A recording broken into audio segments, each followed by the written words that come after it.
el día de ayer era muy importante porque entendimos un poquito cómo se hace, cómo se realiza ese proceso de hidratación y bueno, y cómo se mueve el agua en todo el cuerpo y cómo debemos hidratarnos. Entonces hoy vamos a entender un poquito la relación que tiene la deshidratación con todas, bueno, la mayoría de las enfermedades que padecemos actualmente, las más comunes. Entonces vamos a compartir aquí la presentación para que entremos ya en materia esta noche.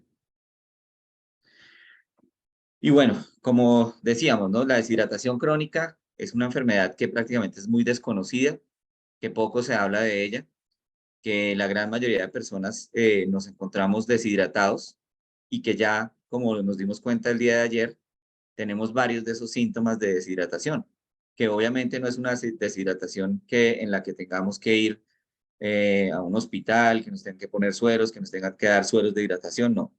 Es una deshidratación que, como su nombre le dice, es crónica, y crónica es porque es ya de muchísimo tiempo. Es muy diferente una deshidratación aguda que se presenta por algunas enfermedades, como lo vamos a ver el día de hoy. Entonces, bueno, para empezar, hoy vamos a hablar en nuestra segunda sesión la relación de la deshidratación con la mayoría de enfermedades crónicas. Vamos a entender un poquito más, aparte de todo ese movimiento del agua, cómo se equilibra el agua en el cuerpo, ¿sí? ¿Qué órganos, qué sistemas se encuentran relacionados con ese equilibrio del agua? Y pues prácticamente esos líquidos corporales, que son tan importantes para nosotros, se encuentran distribuidos en varias partes cuando ya una vez han ingresado a nuestro cuerpo. Y aquí lo podemos ver. Están en el líquido extracelular, que es prácticamente el agua que está en los vasos sanguíneos, en las arterias y en las venas.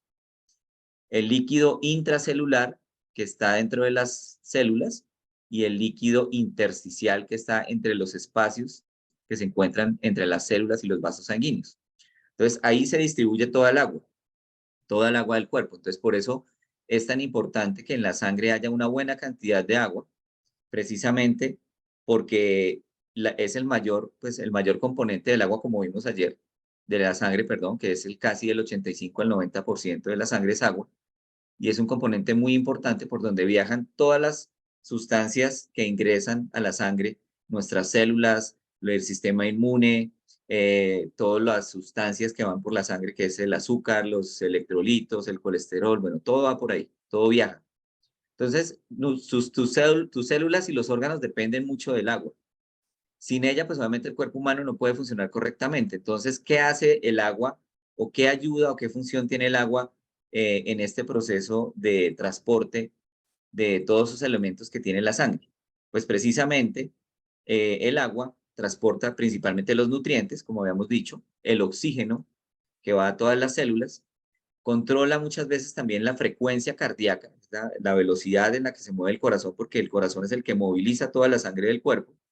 La presión arterial también, como vamos a ver, regula la temperatura del cuerpo. Esas personas que a veces sienten las manos frías y los pies fríos también pueden ser problemas circulatorios en donde no llega la sangre a esas zonas y que hay un problema de circulación. Lubrica las articulaciones, porque el agua es parte del líquido sinovial, que es el lubricante de todas las articulaciones, como lo vamos a ver más adelante, que es muy importante en todas esas enfermedades que se están viendo actualmente degenerativas de las articulaciones. Protege los órganos, los tejidos, incluidos los ojos, los oídos, el corazón. Crea y produce también la saliva, todos los fluidos que se generan en el cuerpo y elimina desechos y toxinas, que eso lo vimos el día de ayer. Entonces, ayer también, obviamente, observamos cómo la gran mayoría de los tejidos de nuestro cuerpo y los órganos son agua. El mayor porcentaje es agua. Miren, el cerebro, como dijimos ayer, 75%, la piel el 72%, la sangre el 83 al 87%, corazón casi el 80% y así en todo el cuerpo. De pronto algunos tejidos no tienen tanto como el hueso, por ejemplo, que tiene el 22% y la grasa que tiene entre el 10 y el 20%. Entonces, miren que es muy importante mantener los líquidos corporales en un equilibrio adecuado. ¿Y cómo hace el cuerpo también para mantener esos líquidos corporales una vez los ingerimos? Entonces, como vimos ayer, para recordar un poquito, Cuando ingerimos los líquidos, esos entran a nivel del intestino delgado y el intestino grueso, se absorben aquí en las paredes del intestino y llegan a la sangre. Y una vez llegan a la sangre, van hacia la célula y hacia el intersticio, que es donde yo les decía que es donde está el líquido. Mire, aquí en esta parte que está entre las células. La mayor cantidad de agua del cuerpo está dentro de las células. Entonces, miren, una persona que tiene 70 kilos de peso, que más o menos el 60% de agua, de su peso es agua, más o menos esa persona tendría 42 litros de agua en total en su cuerpo. ¿Y cómo está distribuido? La mayoría de esa agua, las 2/3 partes están dentro de las células, que es más o menos 28 litros. Entonces, por eso es tan importante mantener que esa agua y mantener las células hidratadas y que el agua que consumimos llegue a la célula, no que se quede deambulando en otros sitios, porque la célula es la que más necesita líquido. Entonces, más o menos 28 litros de agua está entre las células y 14 líquidos está fuera de las células. ¿Eso dónde es? Es en el intersticio acá entre las células y en los vasos sanguíneos. Ahí se encuentra ese líquido y esa cantidad de líquido corporal en nuestro cuerpo. La mayoría, el 80% de nuestro líquido corporal depende de las bebidas que ingerimos diariamente. Más o menos un 20, un 30% podría decirse, viene de los alimentos y sobre todo los alimentos que contienen agua, sobre todo las frutas, los vegetales, ¿no? Que son los que más contenido de agua, pero la principal fuente es los líquidos que estamos consumiendo día a día.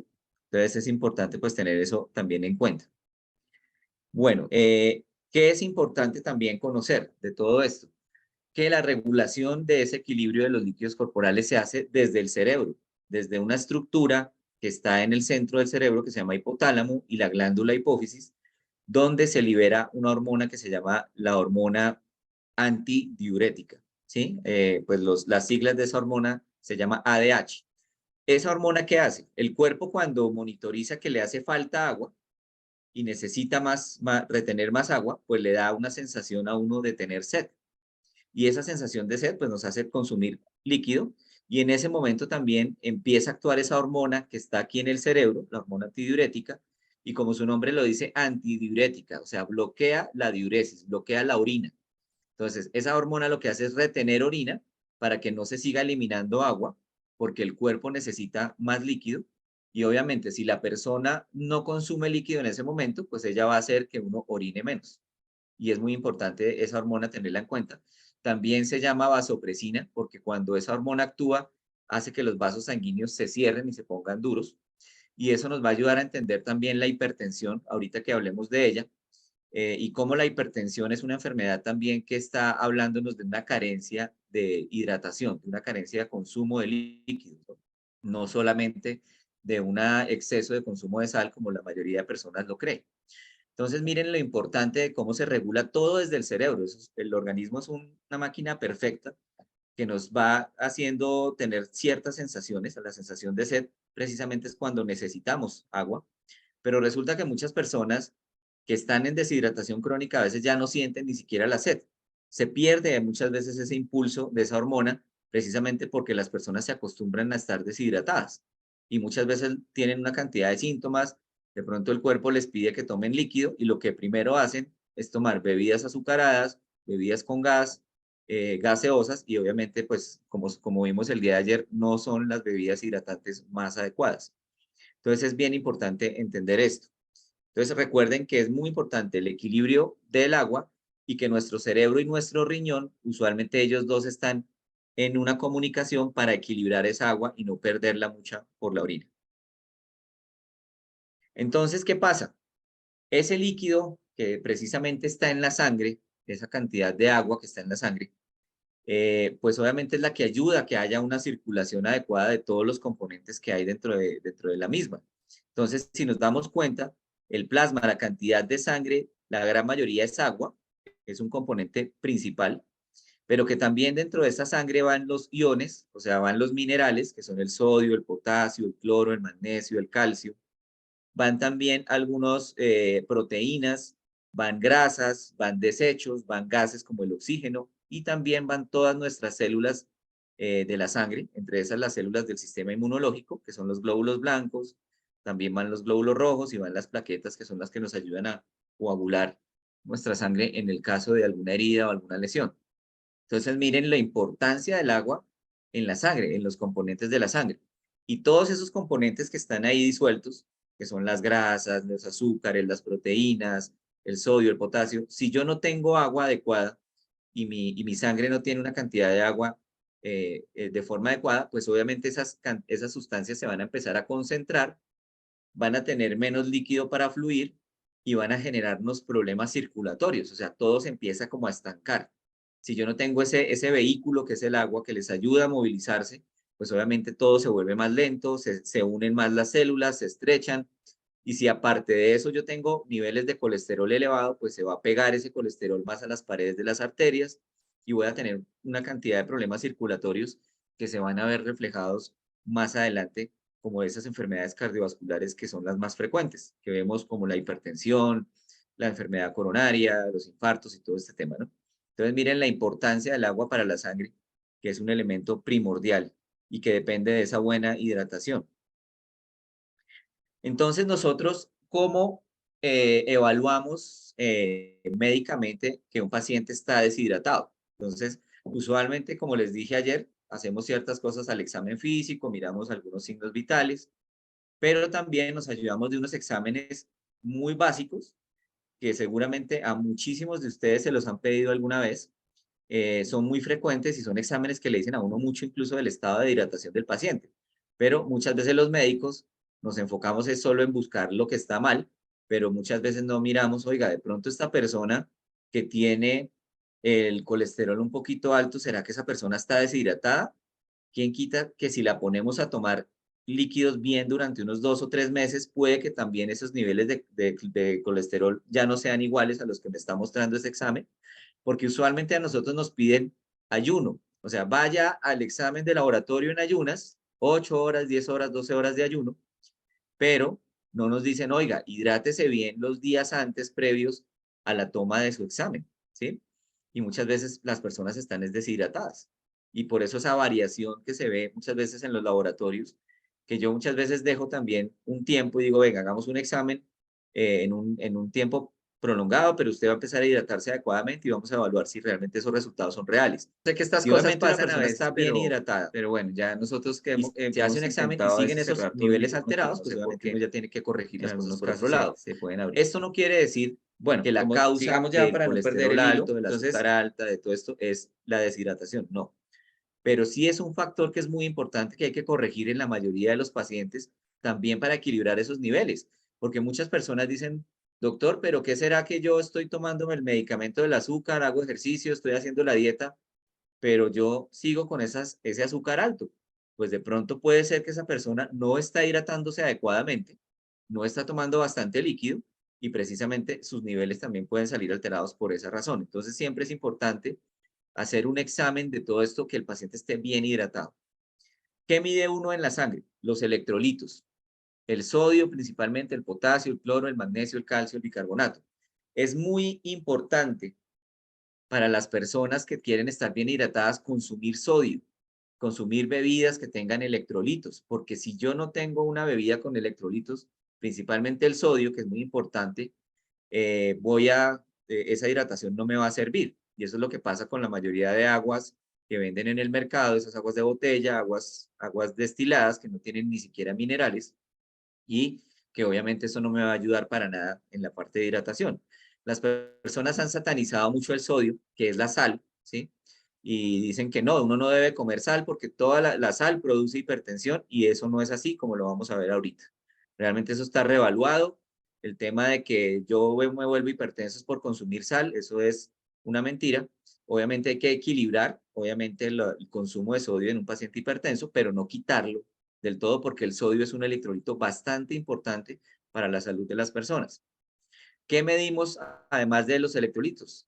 Las pruebas de función renal, que son dos desechos, que es la urea y la creatinina, que usualmente en una persona deshidratada pueden estar un poco elevadas.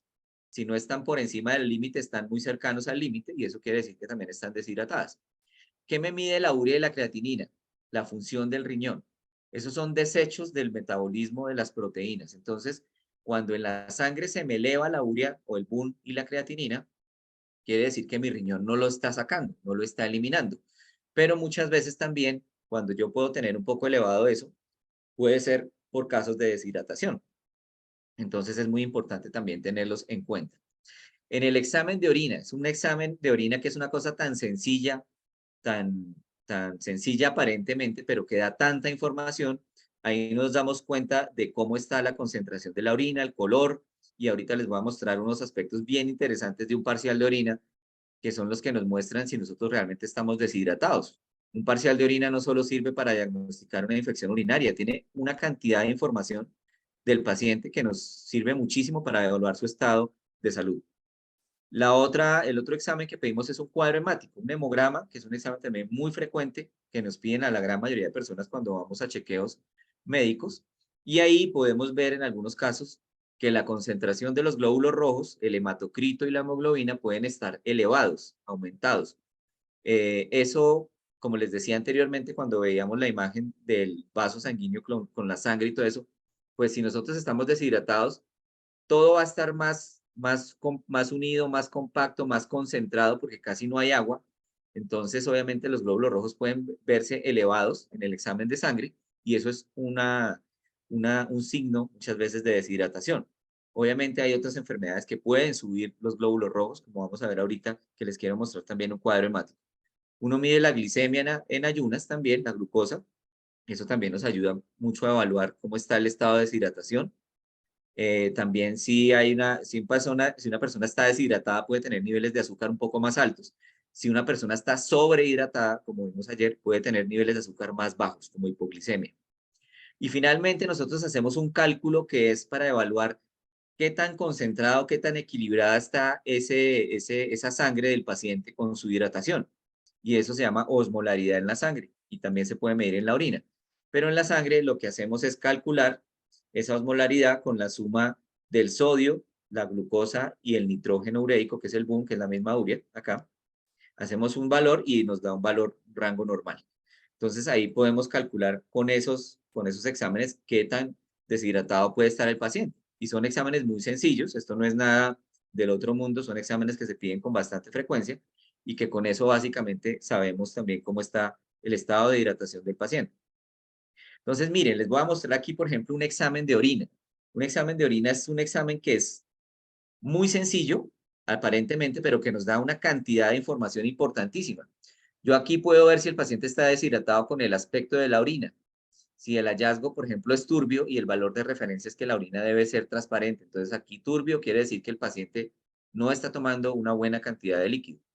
El color, que normalmente, como veíamos ayer, debe ser amarillo, amarillo claro, se nota en este caso, por ejemplo, en este caso sí ya es algo patológico rojo, ¿no? Que no debería eh, presentarse de esa manera. Cuando la orina está roja o casi que color como rojizo, como una gaseosa prácticamente de ese tipo, a veces hay que descartar que el paciente no esté orinando sangre, como vamos a ver acá que sí es este caso de este paciente. El olor, pues es usualmente sui generis, que sui generis quiere decir que es un olor normal pues a la orina, pero aquí pues dice que es inodora, que no tiene olor. O sea, eso también ya nos está hablando de cómo está hidratado el paciente. Y la densidad, si se dan cuenta, aquí es entre 1010 y 1030. Entonces, cuando un paciente está deshidratado, tiene una densidad alta, por encima de 1030. Entonces va a estar en 1040, 1050, entonces uno sabe que ese paciente está deshidratado. Pero cuando un paciente está en el otro lado, en sobrehidratación, esa densidad de la orina va a estar por debajo de 1010. Entonces va a estar en 1002, 1003, 1005 y ahí ya nos vamos dando cuenta cómo está el paciente. Otra cosa es el pH de la orina, que debe ser usualmente entre 5, 5 y 7. Aquí está elevado y eso también me muestra cómo está el riñón eliminando algunos electrolitos, algunas sustancias que le dan el pH ácido a la orina. Cuando una persona tiene el pH así alcalino, pues tiene más tendencia de pronto a sufrir de infecciones urinarias en algunos casos. Y aquí, por ejemplo, pues estas son otras cosas, otros parámetros que en este caso, pues no son los importantes para evaluar la deshidratación, pero pues obviamente uno no debe tener ni proteínas en la orina, ni azúcar en la orina. Eso es importantísimo, porque eso ya te muestra que el riñón está dañado. Y acá hay otro marcador importante de deshidratación que se llaman los cuerpos cetónicos. Cuando una persona tiene cuerpos cetónicos en la orina, es o porque está deshidratado, o porque está haciendo una dieta cetogénica, o porque ese paciente es diabético. Una de esas tres, ¿sí? Obviamente, si no tiene ninguna de las dos, pues usualmente es deshidratación. Entonces, como les decía, importantísimo en este caso de la orina, muy importante, evaluar principalmente estos factores de acá. Y miren en una cosa tan sencilla como un cuadro hemático, que aquí les decía que los glóbulos rojos los vemos acá en estos tres parámetros. El número de los glóbulos rojos, aquí con sus valores normales, la hemoglobina y el hematocrito, y en esos tres nosotros miramos que el paciente puede estar deshidratado cuando están un poco elevados por encima de estos rangos. Por ejemplo, si aquí el paciente está en 17, 18 de hemoglobina, el hematocrito por acá en 51, 52, o aquí está en más de 6,5 millones de glóbulos rojos, pues uno ya piensa que ese paciente está hemoconcentrado, que no se hidrata, y eso toca investigarlo. Obviamente, eso no quiere decir también que esa es la única causa por la cual se eleven los glóbulos rojos, ¿no? Hay otras enfermedades que los elevan, que obviamente hay que descartarlas, ¿no? Obviamente elevan muchísimo más los glóbulos rojos, que es la policitemia, la poliglobulia y otras enfermedades ya diferentes, ¿no? Pero pues con un simple cuadro hemático uno en un paciente puede detectar también muchas cosas. Entonces, ahí en esos tres parámetros son los que tenemos que tener en cuenta a la hora de evaluar cuadro hemático para ver si un paciente tiene algo de deshidratación. Y miren que eso de la concentración de los glóbulos rojos alta se ve con bastante frecuencia. Y uno muchas veces tiene que pedir el examen nuevamente después para confirmar que eso no siga siendo así. Obviamente, si uno ve que los glóbulos rojos siguen y siguen aumentando, pues hay que buscar otras causas de enfermedades de ese tipo, ¿no? Y bueno, ya hablando de enfermedades, cuáles enfermedades agudas son las que nos generan deshidratación? Agudas es que ocurren en un tiempo corto, o sea, son cosas que se dan de hoy para mañana y duran unos días.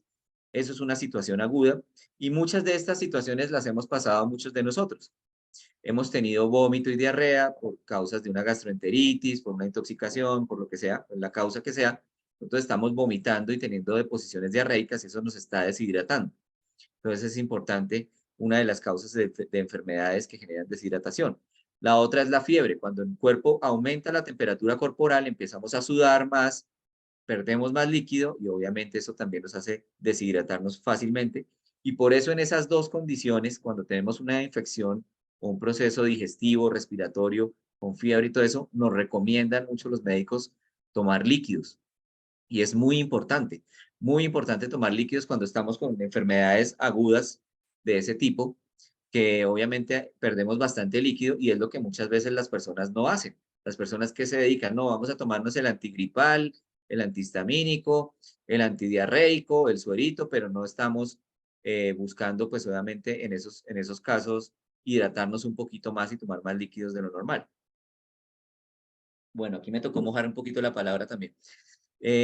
Las quemaduras, obviamente, las quemaduras son una causa de deshidratación aguda, que obviamente en esos casos hay que reponer los líquidos que se han perdido por la lesión de los tejidos. El ejercicio físico intenso, prolongado, donde hay mucha sudoración, como ocurre muchas veces en atletas o personas que entrenan en diferentes alturas por largos periodos. Como dijimos ayer, cuando hacemos ejercicio es importante consumir más líquido adicional del que necesitamos en el día. Y que decíamos que por cada hora de ejercicio son 500 centímetros cúbicos más de líquido que tenemos que tomar. Entonces es importante tener también eso en cuenta, que lo hablamos el día de ayer. Cuando las personas también tienen enfermedades que generan mucha orina, que orinan y orinan en grandes cantidades.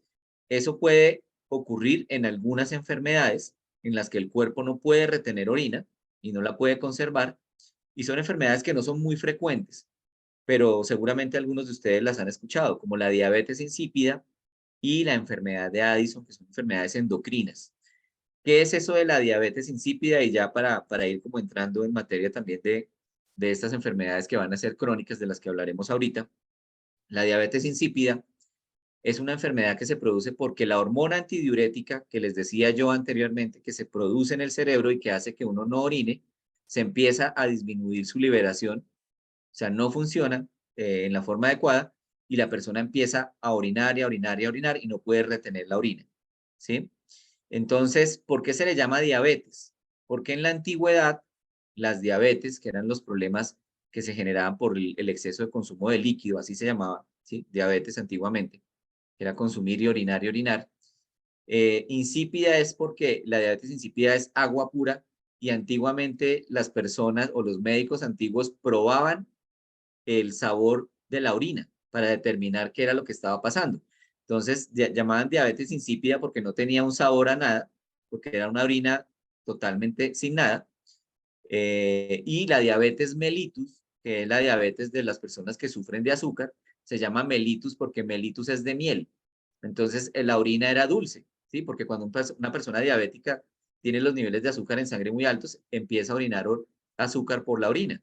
Entonces, por eso esa es la diferencia de la diabetes mellitus, que es un problema del azúcar, y la diabetes insípida, que es un problema endocrino de la hormona antidiurética, que es diferente, ¿no? Entonces, una diabetes mal controlada también nos puede llevar a estados de deshidratación agudos, que es entrar en un coma diabético, como les dicen las personas, una cetoacidosis diabética. Entonces, ¿qué pasa con una persona diabética? Está mal controlada. Le da muchísima sed, mucha sed. Entonces, esa persona tiene mucha sed, orina mucho y pierde peso, que son las 3 P's: poliuria, polidipsia y pérdida de peso, ¿sí? Eso se llama poliuria, que es orinar mucho, polidipsia, que es tener mucha sed, y pérdida de peso por esa misma razón. Entonces, un paciente diabético descompensado, y eso tienen que tenerlo en cuenta, cuando tienen mucha sed es porque su azúcar en la sangre se está concentrando mucho. Entonces, por esa razón, el cuerpo es tan inteligente que hace que uno tenga que tomar y tomar más líquido para que el azúcar en la sangre se diluya un poquito más. Pero obviamente ese es un signo para que los diabéticos se den cuenta que pueden estar descompensados de su azúcar. Y finalmente, pues también el uso de medicamentos diuréticos, que eso es bien importante. Hay personas que toman diuréticos sin fórmula médica y eso es algo que es una práctica que no es la adecuada.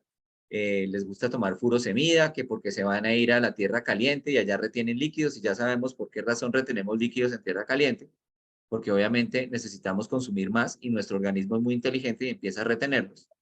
Entonces, obviamente, eso de tomar diuréticos para que no me vaya a hinchar en tierra caliente, pues no es lo adecuado. Entonces, diuréticos de cualquier tipo, furosemida, hidroclorotiazida, espironolactona, obviamente todos esos diuréticos deben ser formulados por un médico, no deben ser manejos porque la persona desea o quiere tomar algo para bajar de peso o para disminuir la retención de líquidos. Y obviamente una persona que llegue a tener un sangrado excesivo, pues va a perder líquidos, una hemorragia y este tipo de cosas puede generar deshidrataciones agudas, ¿no? Y bueno, ya entrando en las enfermedades de la mayoría de las personas que son también enfermedades crónicas, como lo hablamos el día de ayer, el síndrome de deshidratación crónica se manifiesta en todo el cuerpo, en todos los órganos, en todos los tejidos, y nosotros, como vimos ayer, pues nos puede generar fatiga, aumento de peso, elevación de la presión arterial, envejecimiento, problemas de la piel, elevaciones del colesterol, problemas de vejiga, problemas de riñón, estreñimiento y dolores articulares, como lo vimos anoche. Eso era básicamente en general. Entonces aquí vamos a hablar como parte por parte y vamos a empezar desde arriba. Vamos a empezar de arriba hacia abajo y vamos a darnos cuenta qué cantidad de enfermedades pueden verse afectadas y pueden verse empeoradas por una mala hidratación. Con esto quiero aclararles que la deshidratación no quiere decir que sea la causa principal de estas enfermedades. Esto lo quiero dejar en claro, pero que muchas veces hay personas que tienen síntomas de eso sin tener una enfermedad y pueden estar asociados a una deshidratación. O muchas veces estas personas con estas enfermedades hidratándose mejor podrían mejorar mucho más esos síntomas. Y esto lo vemos con bastante frecuencia. La conjuntivitis crónica, frecuentemente, que es inflamaciones del ojo recurrentes, el ojo seco, que es también muy común de ver actualmente.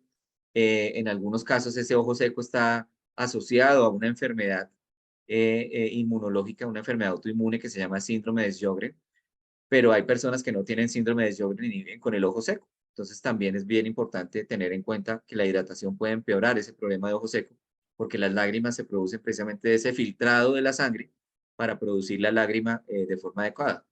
El glaucoma, que el glaucoma es una enfermedad del ojo que se se caracteriza por un aumento de la presión del ojo dentro, un aumento de la presión intraocular. Y como ustedes saben, si aquí ven en esta imagen, el ojo por dentro tiene dos cámaras, una cámara anterior y una cámara posterior, y en una de esas cámaras hay un líquido, que es el humor acuoso y el humor vítreo, y ese líquido se produce también del filtrado de la sangre, o sea, que viene del agua. Entonces, también una deshidratación podría llegar de pronto en algunos casos a empeorar estos casos de glaucoma en algunas personas, ¿no? Que ya lo tienen y que muchas veces ya están en tratamiento. El terigio, que también pues es la lesión que sale en el ojo de la conjuntiva como una telita, que es usualmente por procesos también de deshidratación y de mala lubricación del ojo crónicos y exposiciones solares también muy frecuentes, y eso se empieza a formar como esa especie de crecimiento, como una cicatriz, una telita en el ojo. Entonces miren cómo algunas enfermedades de los ojos también podrían llegar a mejorar con una buena hidratación. A nivel de la boca, importantísimo, importantísimo ver esa deshidratación en la boca, porque ahí es uno de los signos más frecuentes donde nosotros evaluamos en el examen físico la deshidratación, y es en la lengua. Nosotros vemos una lengua más o menos así, blanca, que no necesariamente es cándida, porque hay personas que creen que todas las lenguas que se ven así son cándidas, y no es así, ¿sí? Y estas lenguas que se ven así rugosas, secas, a veces como crecidas de tamaño que se marcan los dientes, pues son lenguas que están mostrando que hay deshidratación. Y también obviamente el mal aliento, la litosis, obviamente también puede estar asociada, como habíamos dicho ayer, a una mala hidratación y una mala producción de saliva. Entonces, si yo no produzco saliva adecuadamente, que es necesaria para que toda mi boca funcione adecuadamente, para que mi sistema digestivo empiece a hacer la digestión gracias a la saliva, entonces van a tener una cantidad de problemas en la boca de diferentes tipos. Enfermedades periodontales, cálculos, aftas, placas, todo tipo de lesiones en la boca, las caries también.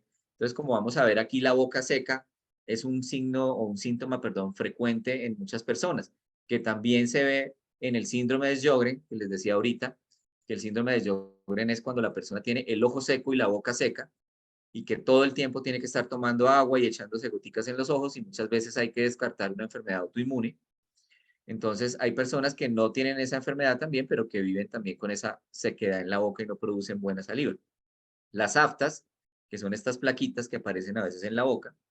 Las caries también tienen que ver con mala hidratación de la boca, porque si yo no produzco buena saliva, no libero una sustancia que es un anticuerpo muy importante en la boca que se llama la inmunoglobulina A, y eso me ayuda a disminuir las infecciones en la boca. Entonces, si yo no produzco buena saliva, por una mala hidratación también, pues voy a generar una cantidad de infecciones y todo ese tipo de problemas, ¿no? Bueno, en algunas veces cálculos también. Estos cálculos, estamos hablando de cálculos dentales, ¿no? Esas placas o cálculos dentales, inflamaciones de la lengua o infecciones. También les cuento que hay cálculos en las glándulas salivares, ¿no? Que también eso es importante. Se forman piedritas que tapan los conductos de las glándulas salivares y que también se forman así como en los riñones. Hay también cálculos en las vías de las glándulas salivares. Enfermedades ahora de las vías respiratorias, súper importante también.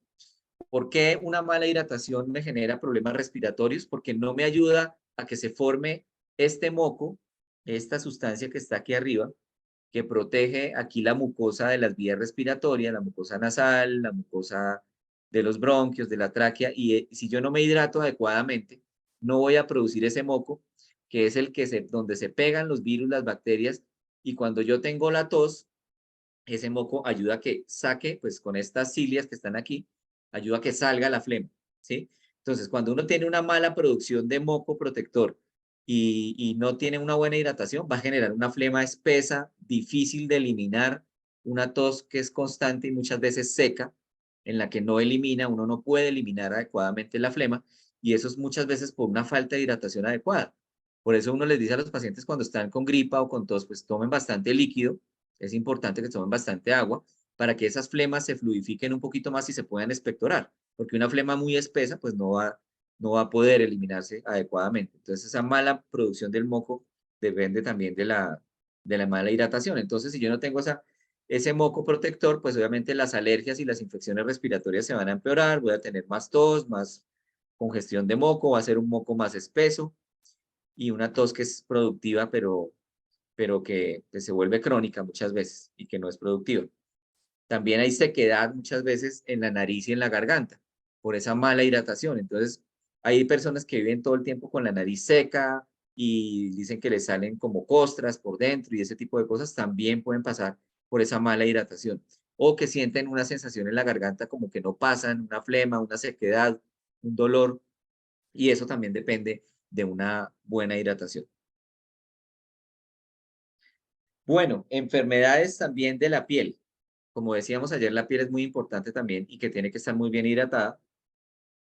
Y precisamente en la piel se forma el sudor, que también viene del agua y del cloruro de sodio, de la sal y el cloro. Por eso es que el sudor es como saladito.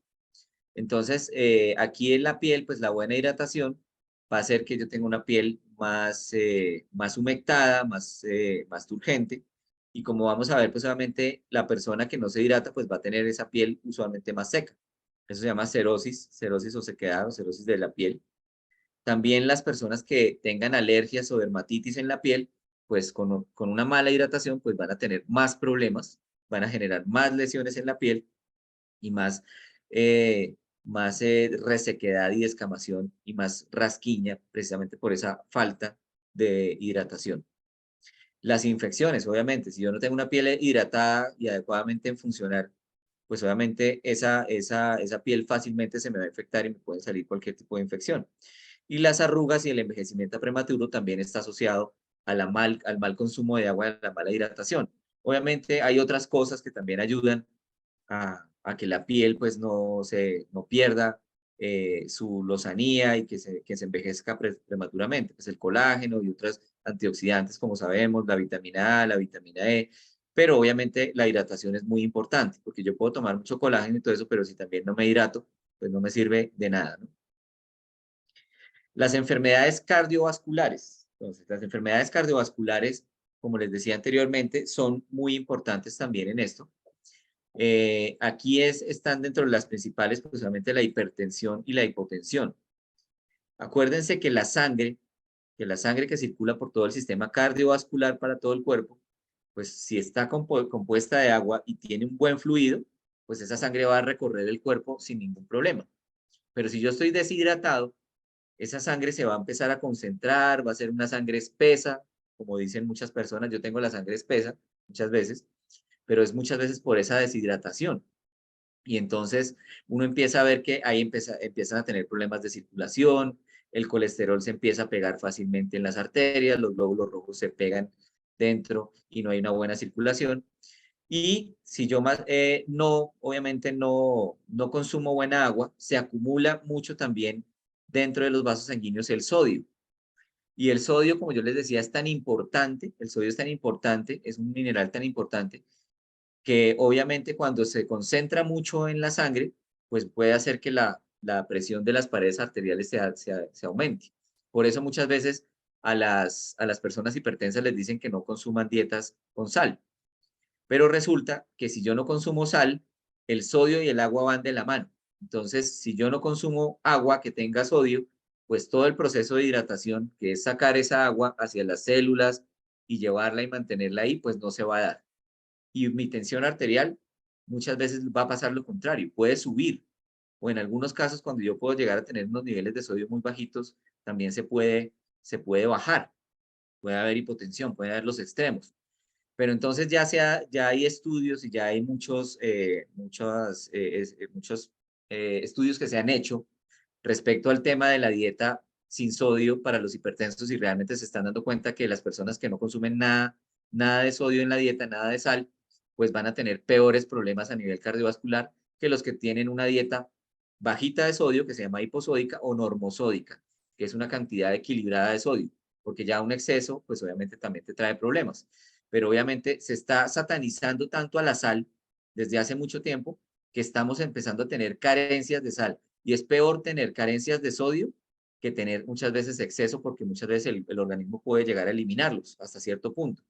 Pero entonces es importante tener en cuenta que una persona hipertensa y una persona hipotensa tiene que estar bien hidratada y tiene que consumir líquidos que tengan minerales y entre esos el principal es el sodio.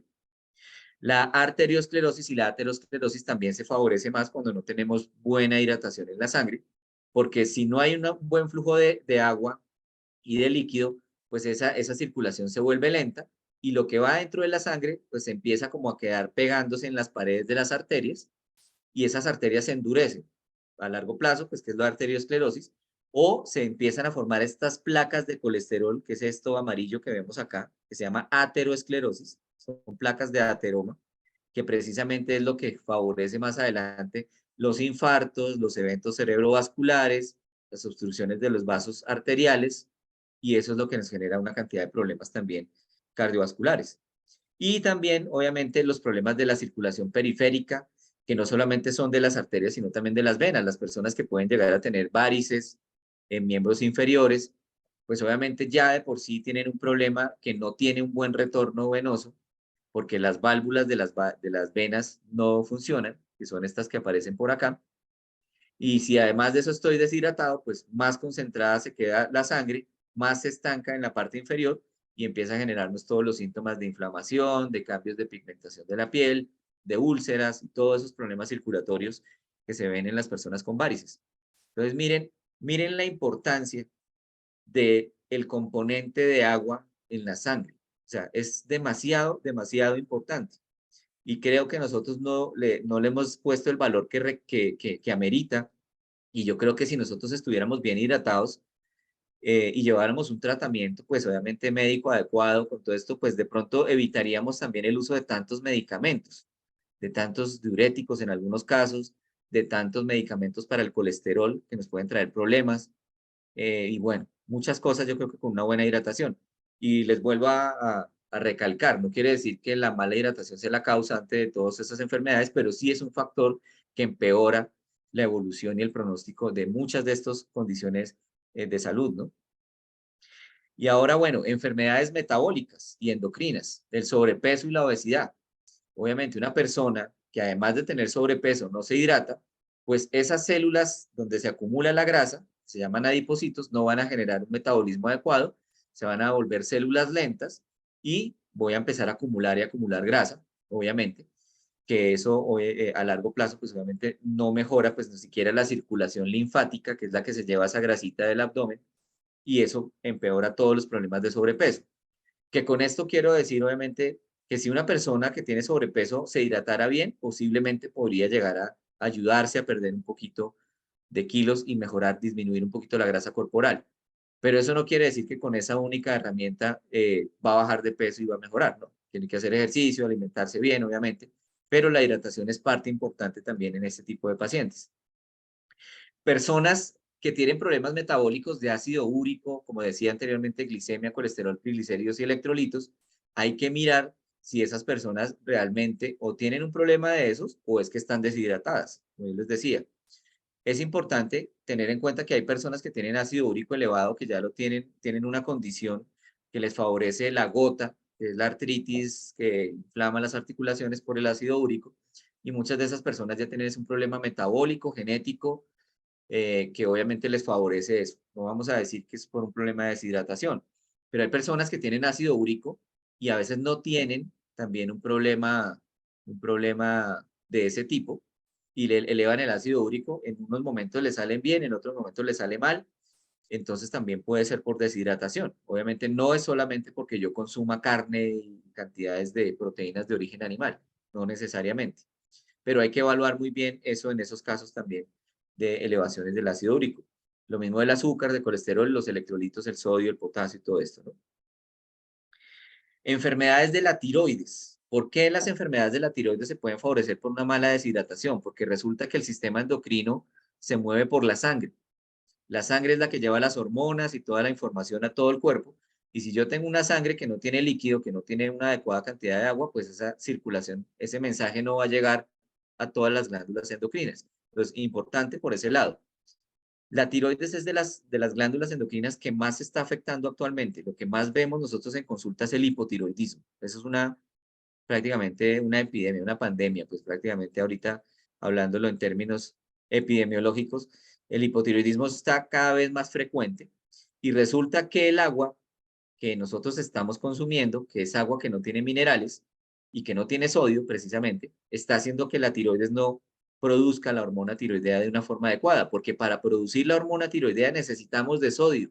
Y por eso yo les decía ahorita, el sodio es importante. Uno no puede quitar el sodio y la sal de la dieta. Hay que mirar cada caso en particular, pero no podemos decir, usted no puede comer nada de sal porque es que la sal es la que le está causando la hipertensión, que es lo que usualmente les dicen. Y las personas dicen, no, doctor, pero es que yo no consumo sal. Y muchas veces es deshidratación, pero también tienen que ponerle atención a al estrés, ¿no? Las personas hipertensas que se hidratan bien y que comen bajito de sal, que hacen ejercicio, pero que tienen la tensión alta, pues miren a ver cómo están de estrés, porque el estrés es un factor muy importante en la elevación de la tensión arterial. Entonces, volviendo al caso de la tiroides, ¿por qué la tiroides se afecta? Entonces, si yo no tomo líquido y ese líquido no es un líquido que tenga sodio y ese sodio no me ayuda a llegar a producir la hormona tiroidea, pues voy a tener problemas también en producir la hormona y puedo entrar en un hipotiroidismo. Entonces es bien importante también tener en cuenta eso. Y la otra causa también es que muchas veces el agua que consumimos, que es agua de la llave, el agua de la llave la están fluorando, le están echando flúor muchas veces. Y el flúor es una sustancia que altera la función de la tiroides. Lo mismo, el agua tiene mucho cloro y el cloro del agua de la llave, que es bien importante tener eso en cuenta, tiene cloro y tiene flúor y obviamente una persona con problemas de hipotiroidismo pues no debería consumir agua de la llave y tampoco debería utilizar pastas, dentífricos que tengan flúor porque obviamente también le va a afectar la producción de la hormona tiroidea. Entonces tengan en cuenta mucho esto de la hidratación, el cloro y el flúor que está en el agua de la llave y que el agua que deben consumir tiene que también tener electrolitos y principalmente el sodio. Y pues obviamente las descompensaciones de las diabetes pues también pueden estar asociadas también a una mala hidratación. Entonces, como yo les decía, hay personas que también dicen, oiga, yo estoy muy juicioso con mi alimentación, estoy haciendo ejercicio, eh, me tomo los medicamentos, los que son diabéticos, que se ponen la insulina, pero no, el azúcar no baja, no mejora. ¿No será más bien que de pronto también están deshidratados? Hay que evaluar esa parte también en ese tipo de pacientes, ¿no? Finalmente, ya para ir terminando, las enfermedades osteoarticulares también se ven afectadas por la deshidratación crónica. La artrosis, la osteoporosis, los problemas musculares. ¿Por qué? Porque principalmente el líquido sinovial, que es el que está aquí entre la articulación, aquí vemos pues una imagen de una articulación, esto que se ve acá es el líquido sinovial. El líquido sinovial es un filtrado del plasma, un filtrado de la sangre. Y ese líquido sinovial es el que precisamente lubrica, hidrata las articulaciones para que el cartílago no se vaya a dañar. Pero si una persona no se hidrata adecuadamente y ya tiene un proceso degenerativo de base o alguna cosa, pues obviamente ese cartílago se va a dañar y se va a deteriorar más rápido, porque no voy a producir una buena cantidad también de líquido sinovial y se empeora más ese problema degenerativo. La osteoporosis también, porque los huesos necesitan agua y el movimiento del calcio en el cuerpo es a través de la sangre, entonces también necesitamos que haya una buena hidratación. Y los dolores musculares, los calambres y todo este tipo de cosas también tienen que ver con la mala hidratación. Miren que las personas que no hacen ejercicio, muchas veces tienen calambres, les dan calambres muchas veces en el día, en la noche, y es por mala hidratación y muchas veces también es por deficiencias de magnesio y de potasio.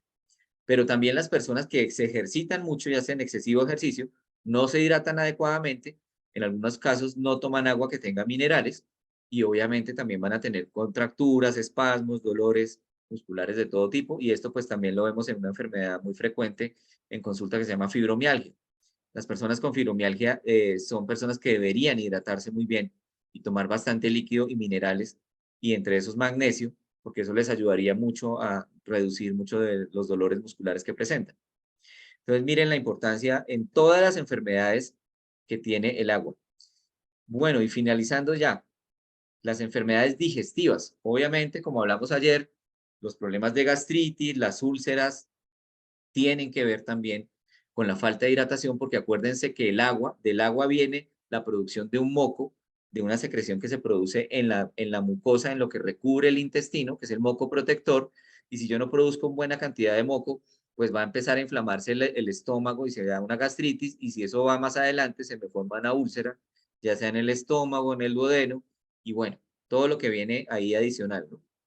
El síndrome de colon irritable, también, si no hay una buena hidratación, una buena cantidad de líquido que viaje por el intestino, no se lubrica la materia fecal, y cuando llega al colon, pues obviamente también va a ser un tránsito lento y va a generar estreñimiento.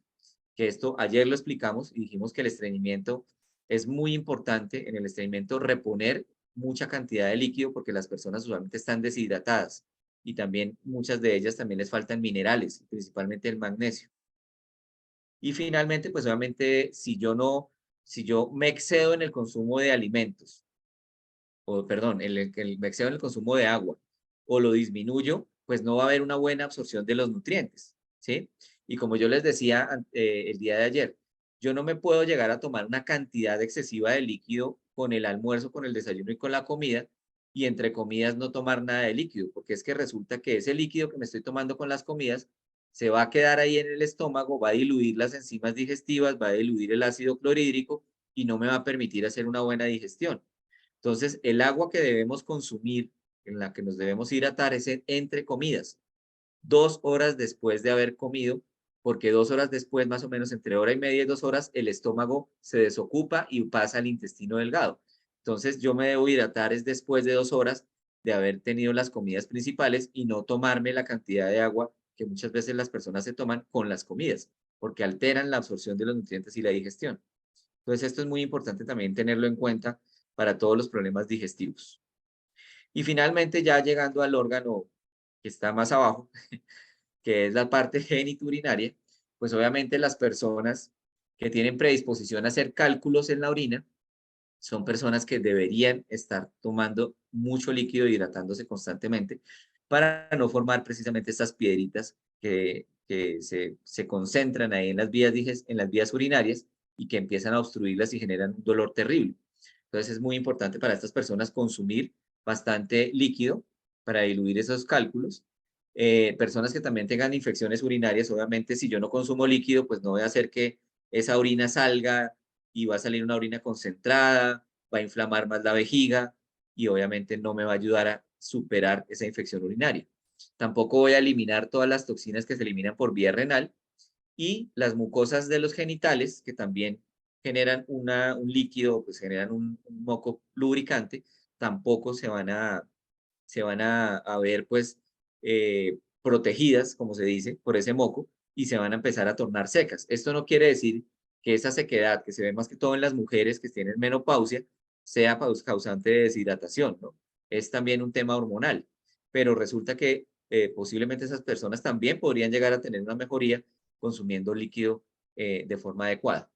Entonces, esto obviamente es mucho más profundo. Obviamente hoy no vamos a profundizar así en temas detallados, pero ya ustedes se van dando cuenta de la importancia de la hidratación en todos los órganos. O sea, realmente todos los órganos necesitan una cantidad de agua adecuada y eso es lo que realmente nosotros debemos empezar a hacer un poquito más, que es una práctica tan sencilla, la tenemos a la mano y vamos a entender ya el día de mañana precisamente con más profundidad qué tipo de agua tenemos que tomar, cuál es la mejor, qué tipo de filtros hay, cómo podemos hacer un sistema de detox con agua. Mañana vamos a hablar un poquito de ese tema, vamos a profundizarlo, pero pues es bien importante que ustedes entiendan que no cualquier agua es la mejor, que muchas aguas de estas que venden en botella, en botellón, no son las adecuadas para nosotros.